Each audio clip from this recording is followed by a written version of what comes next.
welcome to the Water Table Podcast. Exciting day today. We're going to do something a little different. Live on the Water Table, I have Karl Guetter, Agricultural Segment Lead here with me today. And Karl and I are going to draw for the winner of our ATV contest on our summer program.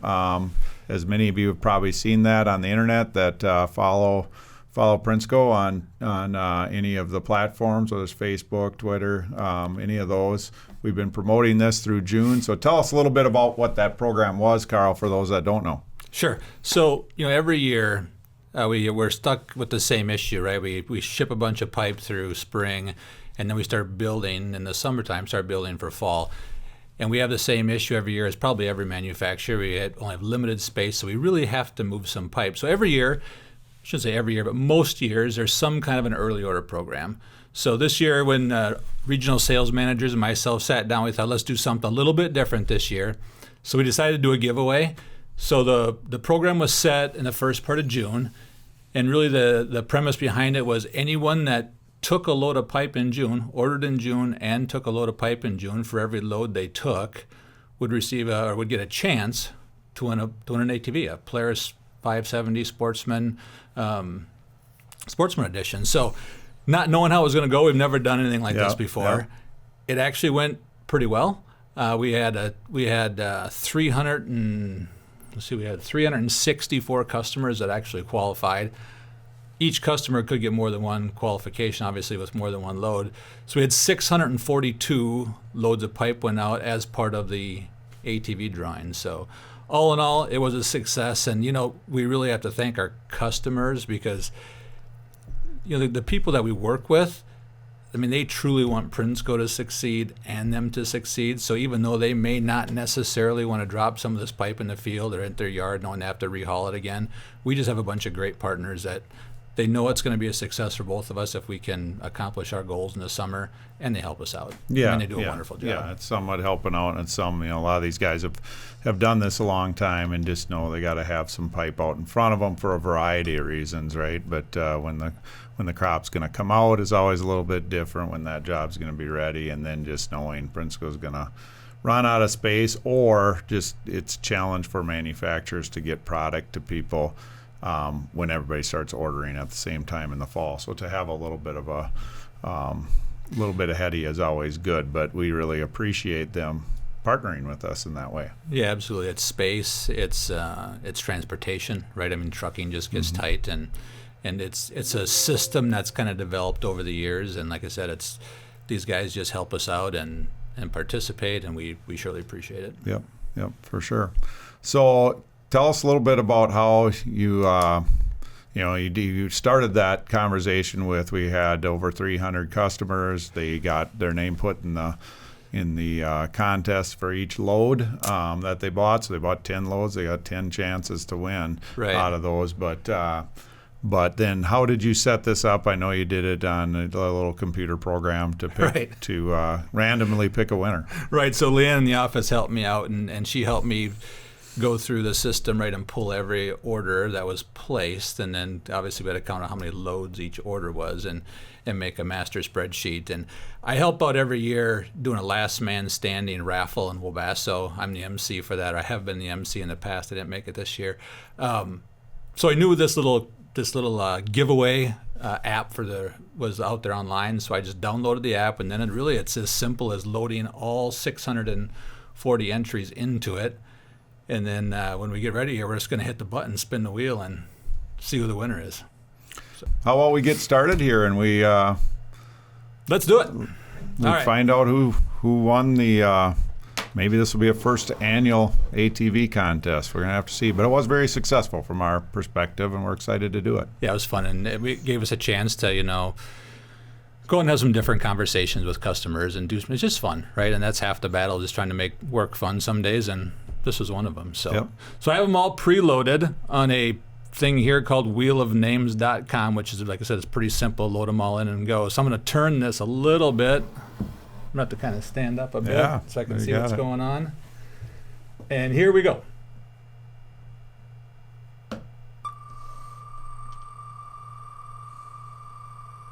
This year, 2025 ATV winner,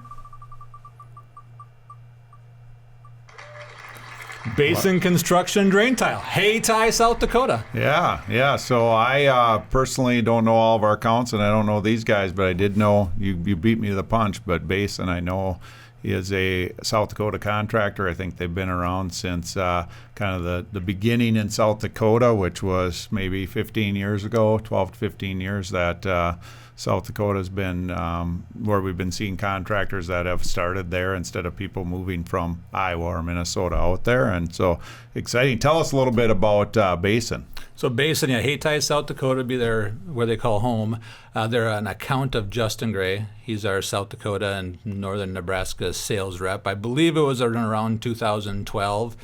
Back in those days, I was actually a rep, and that was right when, like you said, when South Dakota was starting to pop a little bit. It was still kind of tough draining out there at that time. There was some government agencies that weren't terribly fond of drainage back then, but it was a push out there. And Hayti is just, I believe, south of Watertown.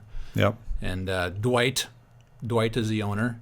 And he's been in the business for quite a while now. Yeah. So it's a good partner of Prinsco's. I know Justin Gray really enjoys working with those guys, and they just do the right things.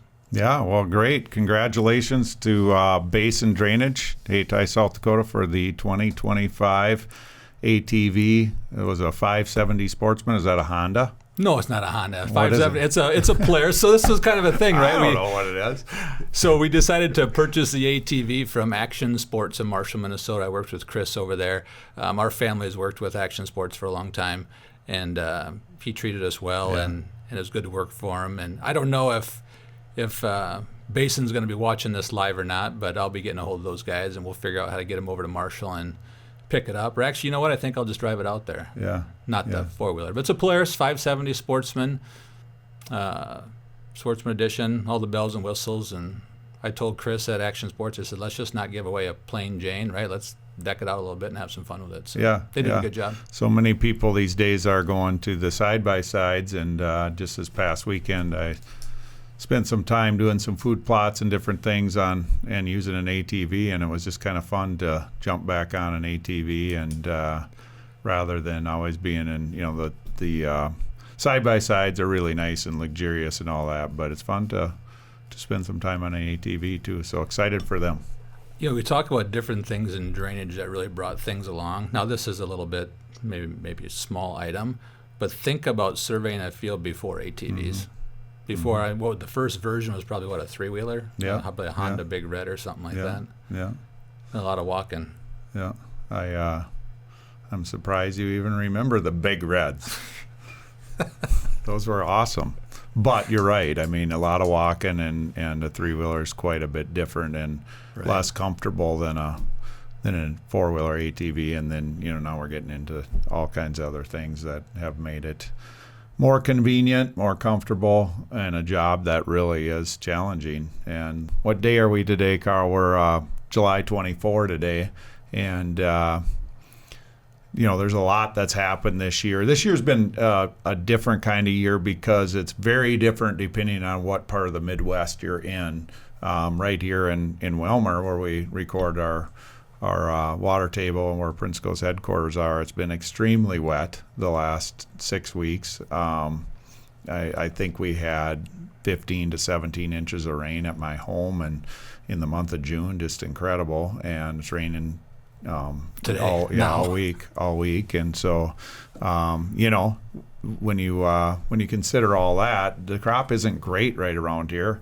It's had some challenges, but there's areas south of here that have been really good, areas that have had wind. Iowa's pretty good, I think. The Red River Valley is very good. So just talk about that from your perspective. You talk to people a lot more than I do. And I've traveled quite a bit over the last month between going to meetings, going to visit customers, so on and so forth. Willmar, over towards the cities, even west of Willmar in this central stretch, is probably some of the tougher areas just because of all the drowned outs, but there's a lot of good spots. And there's little spots all over the place through Iowa and even a few in Illinois that have their specific little problems in small geographic areas. But in general, I just looked at the crop progress report this morning. I mean, we've got 95% on corn. We've got 95% in the fair, good, or excellent bracket right, versus 90% last year. So overall, holistically across the Corn Belt, I think it's 18 states that do the reporting for that. Overall, the corn crop looks really good. I will say, though, sometimes rain is a little bit harder to see damage, because around here you got the drowned out spots, right? But holistically across the region, you can have fields that are wet, and they maybe don't even look tough at the time, but you'll see it in the fall with the yield monitor side hills that weeped all year long, where they probably still got green and tall and look great, but just don't quite have the yield that they could have had. I don't think people notice that quite as quickly. If it's drought, right, everything curls up and you can see it right away, but wet kind of hits you in small little pockets and people don't see it. So there's probably a few spots out there that aren't quite as good as we think, but all in all, it's very good from a progress standpoint. We're almost right on historical average, or last 5-year average. I think we're behind 2% in silking, behind 2% in doing. So all in all, from a progress standpoint, everything is pretty close to right on the button. Yeah, it's just, this is an interesting time of the year because, and most of the people that listen to the water table are connected pretty intimately to agriculture, but there are people that listen, mostly family of mine, that don't have anything to do with agriculture, but that don't have a lot to do anymore. They don't listen either. They don't have much to do with agriculture, and it's amazing from canopy to tassel. That is a pretty short period of time, and how much the crop grows during that time. And then from tassel to denting is about the same length, just a little bit longer. But it's just a pretty amazing 6-8 weeks that happen during that time. And it's really 3 weeks from that canopying to tassel that we've kind of were in this particular area. We're right at tassel right now. So how fast it all goes down is really a wonder, right? I mean, because we're going to be harvesting in we're almost August 1st, so 2 months, 70 days. Yeah. Give or take. I mean, that's incredible. We go from where we are, and 100 days from now it'll be black again. Yep, which is really, really exciting. It's what makes, if you pay attention, which everybody gets busy, and when you're driving home from work or whatever, and you have to go through, even if you live in town, if you got to go through a little bit of rural area, a lot of times you're not even paying attention. But if you do pay attention, it's what's exciting about living in rural America, is how fast things move. In the spring, there's so much activity. In the fall, there's so much activity. There's just as much activity in the summer. It's just with the growth of the plant, not the people running around. So it's just amazing how green it gets, especially when it's this wet, right? I mean, it's every road ditch, it's every field. I mean, unfortunately, it's probably weeds in the fields as well.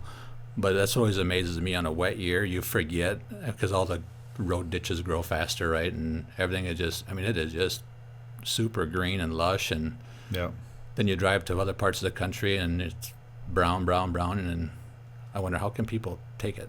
Yeah, for sure. Well, they say the same thing when they come up here in January, but probably.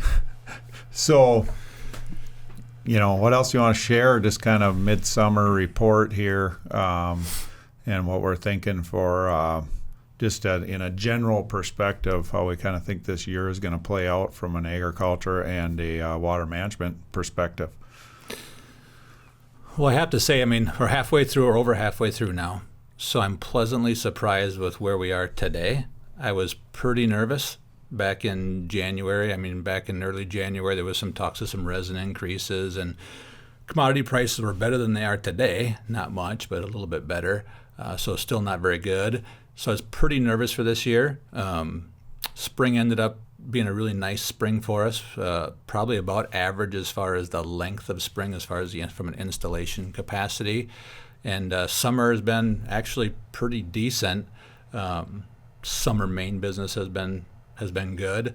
And as I've talked to contractors the last 3 to 4 weeks, there's some that are getting close to being booked up for the year. Some are booked up for the year. A lot of guys have some work to do. So all in all, things look positive from a tiling standpoint. From a farming standpoint, we still don't have really anything to lean on from prices for commodities. They just continue to be low. First half of summer, they all talked about it's a weather market. Now the weather market is starting to come to the end as far as how much it can play into the markets. Now they're talking about delays in the trade talks, right, in Washington. So they're kind of latching onto that a little bit. But it would be nice to get a little bump. I mean, we're back down into, corn locally here in Wilmer is probably somewhere around $3.80. Be nice to get 25 or 50 cents back on that. I think it would help some. You're going to see a couple of government programs come out that are probably going to be a boost for a few of the farmers, depending upon what their situations the last couple of years. So all in all, I'm still confident it'll be a strong year.